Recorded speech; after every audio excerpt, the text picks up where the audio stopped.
Lyon demain, le quart d'heure lyonnais, toute l'actualité chaque matin. Parce que Lyon demain se dessine aujourd'hui, voici l'essentiel de l'actualité. En ce jeudi, nous sommes le 7 octobre. Le ministre de l'Intérieur, Gérald Darmanin, en déplacement aujourd'hui dans le département du Rhône. Il va installer 2 quartiers témoins à Villeurbanne et Rieux pour lutter contre la drogue. Le Conseil d'État examine ce jeudi à Paris le recours du maire gauche écologiste de Givors.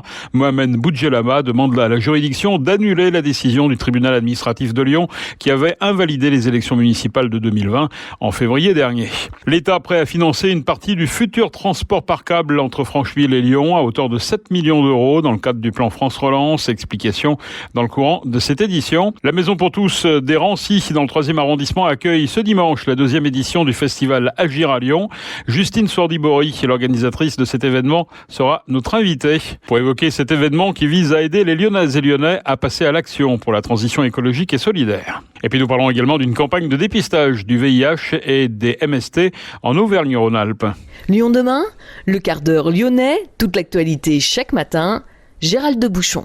Bonjour à tous, bienvenue dans ce quart d'heure lyonnais. Le ministre de l'Intérieur est donc en déplacement aujourd'hui dans le département. Gérald Darmanin va installer 2 quartiers témoins à Villeurbanne et Rieux. Objectif, lutter contre la drogue avec des effectifs supplémentaires dans les commissariats, une présence très forte des CRS mais aussi de la PJ et de la police technique et scientifique. Les quartiers témoins verront aussi l'intervention de l'administration fiscale pour lutter contre les trafics. Selon le ministre, on comptait 254 points de deal il y a près de 9 mois, dont 51 à Lyon. Depuis le 1er janvier, 34 points de deal ont été démantelés, 111 trafiquants mis sous écrou, plus de 400 kilos de cannabis, 10 kilos de cocaïne, des dizaines d'armes et 1,2 million d'avoirs criminels auraient été saisis, selon les propos de Gérald Darmanin dans les colonnes du Progrès. Un lieu de culte considéré potentiellement dangereux serait aussi dans le viseur de la justice. 4 collectifs de riverains mobilisés contre la montée de l'insécurité ont justement demandé à être reçus par le ministre à l'occasion de sa visite. Un courrier co-signé par ces collectifs est envoyé par le président de la région, Laurent Wauquiez. Résultat, un rendez-vous ce jeudi à 9h avec le préfet délégué pour la défense et la sécurité. Le premier flic de France ne rencontrera donc pas en personne les collectifs. Le Conseil d'État examine aujourd'hui à Paris le recours du maire de Givors. Le maire gauche écologiste Mohamed Boudjelama demande en effet à la juridiction d'annuler la décision du tribunal administratif de Lyon qui en février dernier avait invalidé les élections municipales de 2020. Invalidation du scrutin qui avait été prononcé en raison d'incidents dans 2 bureaux de vote des Vernes. Un procès-verbal faisait état notamment d'un attroupement de soutien de la liste de Mohamed Boudjelama qui se serait livré à des intimidations à l'égard des électeurs. L'ex-maire communiste Christiane Charnet, perdante d'une 20aine de voix seulement, avait fait remettre 6 attestations individuelles au tribunal à l'appui de cette demande d'annulation. Devant le Conseil d'État ce jeudi, le rapporteur public va faire connaître ses conclusions. Comme en première instance, elle ne préjuge en rien de la décision finale qui sera prise par le Conseil d'État qui peut décider dans quelques semaines soit d'annuler, soit de ne pas annuler ces élections municipales de 2020 à Givors. Si son choix était d'annuler, alors un nouveau scrutin devrait être organisé dans les 3 mois. L'État prêt à financer une partie du futur transport par câble entre Francheville et Lyon à hauteur de 7 millions d'euros dans le cadre de France Relance. Plus de 81 millions d'euros seront dédiés au transport sur la métropole. L'État va soutenir les lignes de tramway T6 Nord, T9, Vaux-en-Velin-la-Soie-Charpennes, T10, Gerland-Gare de Vénissieux, ainsi que l'augmentation de capacité pour les lignes T1 et T2. Côté bus, il y a aussi le projet de bus à haut niveau de service, Pardieu-7 chemins, l'amélioration de diverses lignes. Le seul projet qui n'a pas retenu l'attention de l'État, c'est le T8 entre Bellecour et Ladoua. La région a également vu un de ses projets retenus, le bus à haut niveau de service entre Lyon et Trévoux. La passerelle qui permet de transiter de la gare au centre d'échange de Perrache devrait être démolie. Lancé sous l'ancienne mandature, le projet de requalification du pôle d'échange multimodal de Perrache, dénommé Ouvrons Perrache, va se poursuivre. La seconde phase est lancée. Une convention de financement d'études d'avant-projet a été adoptée à l'unanimité au conseil municipal. Ces études seront lancées en 2022. Il est question de créer un mail piéton entre la place Carnot et le parvis de la gare. Une consigne à vélo sécurisée de 500 places minimum. La réhabilitation également du centre d'échange de Perrache est au programme. Selon le dernier rapport de l'Observatoire de la qualité de l'air Atmo, l'air de la station de métro Vieux-Lyon est le plus pollué du réseau. La station de la ligne D présente des concentrations de particules fines PM10 anormalement élevées. En cause, le réenvol de particules qui se trouvent dans les conduites de ventilation du système d'extraction des fumées. Dans cette station, le Citral mène depuis plusieurs jours une nouvelle expérimentation à travers un système d'aspiration des particules fines. Le Citral planche débouche également sur d'autres solutions comme l'absorption des particules fines en station par filtrage de l'air ou ventilation. Mais l'autorité organisatrice des transports attend aussi beaucoup de la mise en service progressive d'ici à la fin de l'année des rames nouvelle génération. Elles sont dotées d'un système de freinage électrodynamique. L'origine des PM10 est le fonctionnement même du matériel roulant et en particulier son freinage. Lyon demain, idée en partage. La Maison pour tous des Rancy dans le 3e accueille ce dimanche la 2e édition du festival Agir à Lyon, un événement qui vise à aider les Lyonnais à passer à l'action en ce qui concerne la transition écologique et solidaire. On en parle dans quelques instants avec Justine Sourdibori. Actuellement, des formes plus contagieuses du coronavirus circulent. Nous devons rester extrêmement vigilants. La stricte application quotidienne des gestes barrières reste primordiale pour lutter contre l'épidémie. Il est également essentiel de respecter les mesures d'isolement et de se faire tester aux moindres symptômes. Ensemble, continuons de prendre soin les uns des autres. Ceci est un message du ministère des Solidarités et de la Santé. Bonjour Justine Sourdibori. Bonjour tout le monde. Organisatrice du festival Agir à Lyon, ça se passe dimanche de 10h30 à 18h à la Maison pour tous, que les Lyonnais appellent volontiers la Maison des Rancy. Comment on peut définir exactement ce festival, Justine ? Ce festival, c'est une grande journée pour découvrir où et comment agir pour la transition écologique et solidaire à Lyon et ses alentours. C'est un temps fort pour comprendre comment on peut s'engager pour l'écologie, pour la solidarité dans la région lyonnaise. Et juste après cette épidémie qui a mis un petit peu la France au ralenti, c'était important justement de remettre tout le monde au travail ? Exactement. Là, ce qu'on voit, c'est que ça fait plus d'1 an et demi que l'actualité est dominée par le contexte sanitaire, par les inquiétudes de chacun. Ce qui se passe, c'est qu'en attendant, on a toujours des crises écologiques et sociales majeures. On a le dérèglement climatique qui galope, on a l'effondrement de la biodiversité qui continue à un rythme sans précédent. Et c'est bien nous, en fait, qui pouvons agir pour changer les choses sur ces sujets. Et donc, c'est maintenant, en fait, qu'il faut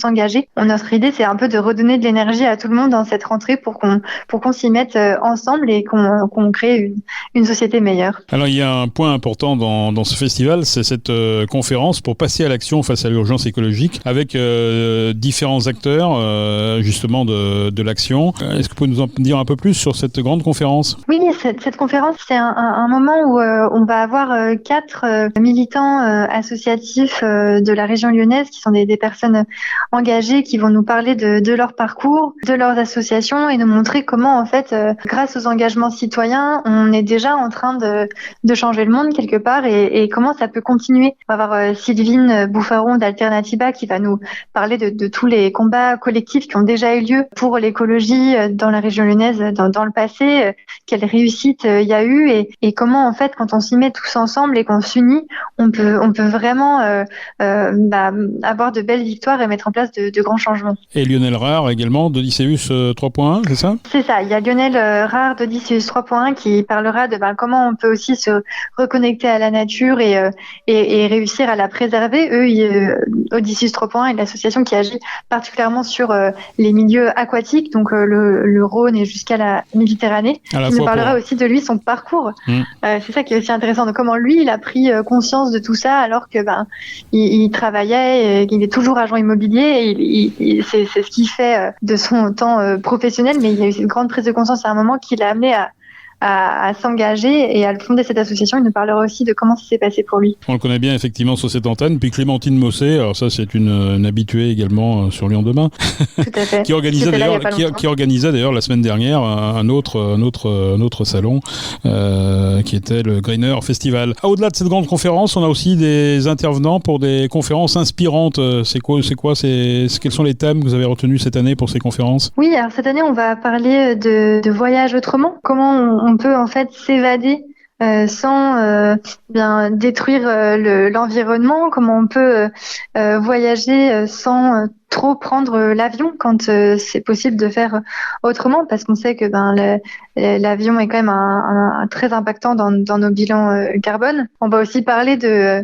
ce grand défi qu'être parent et écolo, parce qu'alors déjà être parent, c'est sûr que c'est un défi, mais on remarque nous que beaucoup de parents, en fait, quand leurs enfants arrivent, se rendent compte que c'est un moment où en fait ils ont vraiment envie de faire très attention à l'alimentation de leur enfant, aux objets qu'ils utilisent pour que ce soit le plus sain, le plus écologique possible. Et c'est aussi le moment où on se rend compte que on a envie de laisser une planète dans un meilleur état à ses enfants. Et donc on verra comment c'est possible de faire ça, puis comment on peut aussi agir collectivement avec d'autres parents pour changer les écoles, changer les crèches et les cantines. Alors dans ce festival, il y a différentes associations qui interviennent, non seulement à travers les conférences, mais à travers également, je dirais, des gestes, essayer justement d'apprendre aux Lyonnais, aux Grands Lyonnais, les bons gestes pour la planète. Quelles sont aujourd'hui les initiatives de quartier qui se développent le plus? On parle beaucoup, c'est vrai, des composteurs par exemple, mais il n'y a pas que ça, je suppose. Oui, lors du festival, il y a justement une balade qui permet de découvrir les initiatives qui existent autour de la Maison pour tous des Rancy à Lyon 3e. Donc on ira visiter un jardin partagé qui est très intéressant à côté, une épicerie zéro déchet, mais on rencontrera aussi les membres d'une Cigale qui est un club d'investisseurs solidaires. C'est qu'on met une partie de son épargne entre voisins dans un pot commun qui nous aide ensuite à soutenir des entrepreneurs locaux et éthiques. Et bien entendu, également, est-ce qu'il est toujours possible de s'inscrire comme ambassadeur du changement? Est-ce que ça existe toujours, ce dispositif qui avait été mis en place par Anciela? Tout à fait. On peut toujours être ambassadeur du changement, c'est-à-dire qu'on peut toujours s'inscrire pour être accompagné et formé par Anciela pour agir autour de soi pour la transition. Et justement, lors du festival, on découvrira toute l'après-midi des témoignages d'ambassadeurs du changement qui nous diront comment ils ont créé une équipe climat dans leur entreprise, comment ils ont créé un jardin potager partagé dans leur immeuble, comment ils ont créé un groupe d'éco-parents dans l'école de leurs enfants et plein d'autres actions qui ont été menées ces dernières années. Voilà, autant de témoignages inspirants. Merci Justine Sourdibori. Ça se passe donc dimanche 10 octobre, 10h30, 18h à la Maison pour tous, la Maison des Rancy, le festival Agir à Lyon. Merci Justine. Merci à vous et n'oubliez pas de vous inscrire sur agiralyon.fr pour être sûr de pouvoir profiter des conférences et du reste de la programmation. Lyon demain, la radio lyonnaise à écouter partout dans le monde. Environ 2000 professionnels du secteur médico-social ont manifesté devant la préfecture de Lyon hier après-midi.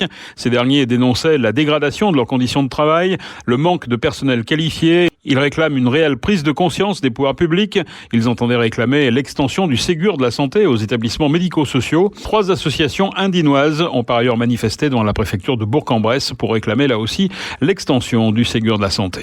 L'Agence régionale de santé et les 3 Corévis et les comités de coordination régionale de lutte contre le VIH organisent une campagne de dépistage du VIH et des MST en Auvergne-Rhône-Alpes et ce jusqu'au 17 octobre. Différents acteurs locaux comme les centres gratuits d'information, de dépistage et de diagnostic, les structures médico-sociales en addictologie, les associations communautaires, les centres de planification et d'éducation familiale, tous proposent des dépistages rapides à cette occasion. Notez que certains laboratoires en biologie médicale proposent également un dépistage gratuit pour la journée de jeudi prochain. L'épidémie de Covid a eu en 2020 un fort impact sur le dépistage du VIH et des infections sexuellement transmissibles bactériennes.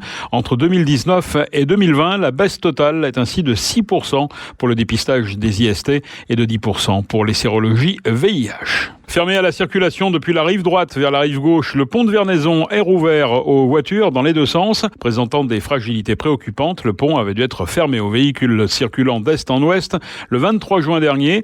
L'objectif était d'éviter que la chaleur estivale n'accentue les dégradations de l'ouvrage au risque d'une fermeture définitive. La métropole a pris de nouvelles mesures de restriction pour préserver le vieux pont suspendu.